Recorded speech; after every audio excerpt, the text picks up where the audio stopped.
Hey guys, Geardo13 here today, and I'm going to be showing you my ACH helmet, and I'm going to be showing you every bit of equipment I have on this thing, and how to make yours look like this. Now to begin with, how did I get from this, the basic ACH, to this? So to be able to get it from, this basic OD green right here, to the snakeskin pattern that you see right here, is honestly Hobby Lobby and Lowe's.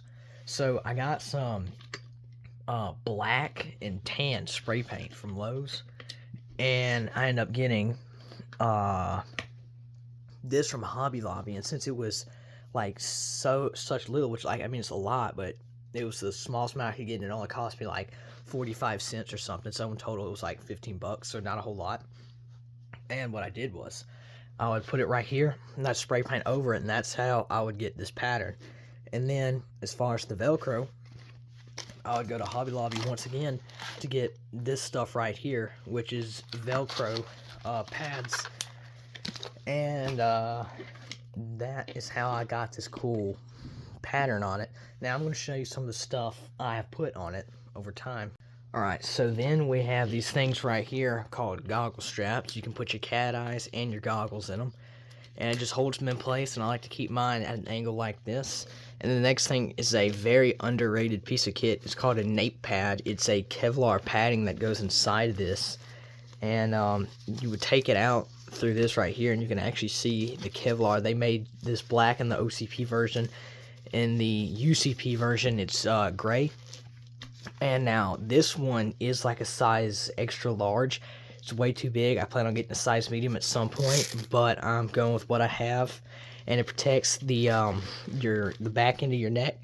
And my spine is very important, because if you end up being paralyzed, I think that's a fate worse than death. So I like to protect myself. So the next thing I'm showing you is this helmet light right here, made by Surefire. Now this is a Generation 1 helmet light. I don't have a Gen 2. Eventually, someday I might get one. I don't know. I'm fine with this one right here. It's white and red, and it has several different brightness modes, and it attaches to this right here. And as you can see, it can be adjusted to different angles. Alright, some of the next stuff I have is these cat eyes. It's just a band you can hold stuff in, and it also has these glow-in-the-dark things on the back so people can see you. And if you have night vision on, it makes it even more visible. And then I have this NVG mount plate, and it's just a plate that you can put your NVG Rhino mount on, which I have right here. You just pop that in place, and that's that. However, these are very delicate, so I would recommend being careful with them.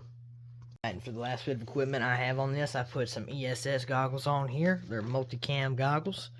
And as you can see, I put one thing of 550 cord right on it, so that way when I take this down, if this were to come undone, it wouldn't come flying off the front end and come all the way to the back. So it just helps make it more stable. Then I put a name patch right there, just a random one I picked up from a store. Then I have this right here. So this is an MS2000 IR light strobe, and you can get these for like $30 at, I don't know, eBay and stuff, but those aren't legit. They're from China. I got me an authentic one, and the authentic ones usually cost about 80 bucks. And it has this string on it, and I taped it up to where it has a little loop in the back, and I put it through this goggle strap. And then I have my Ear Pro. This is made by Impact Sport. Now, these are good for, shooting, training, doing whatever. They're not quite as good as Peltors, but Peltors are overpriced. These are really good. Only like 50, 60 bucks, something like that. I can't remember.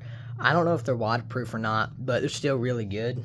Now, overall, this helmet's total weight is 6.8 pounds, including the Ear Pro.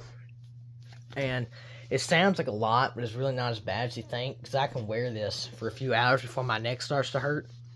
However, though, you can take certain things off this. For example, if it's going to be daytime mission, I'm just going to take this off, and I'm going to take this off, and you know what? I'm probably going to take this off as well. And it'll weigh a whole lot less. and I don't know how much it'll weigh now, but still, you can bring the weight down. It's just, this is how I have mine set up for. This one is primarily set up for like a night mission right now. And with night vision itself on, I believe it weighs almost 8 pounds, actually. I can't quite remember. It actually kind of hurts to wear this with night vision. But like I said, you can take certain things off and make it lighter. Now, this helmet will run you anywhere from $500 to $1,000. Just depends on where you buy stuff. For example, this helmet, you can buy it for $250. You can buy this helmet light for $50. You can buy this for about $30. You can buy this for about $40. Buy this for about $80. Buy these off Amazon for about $8. Cat eyes are usually about $10. And then this nape pad's usually about $30. But it depends on where you buy it. And for example, just to show the range and prices, for example, you can buy these used off eBay for about $250, and used, by the way, is still like brand new. Like, these helmets are tough, but you could also buy it from someone claiming it's new, and it could cost you $450. Just depends on where you buy it.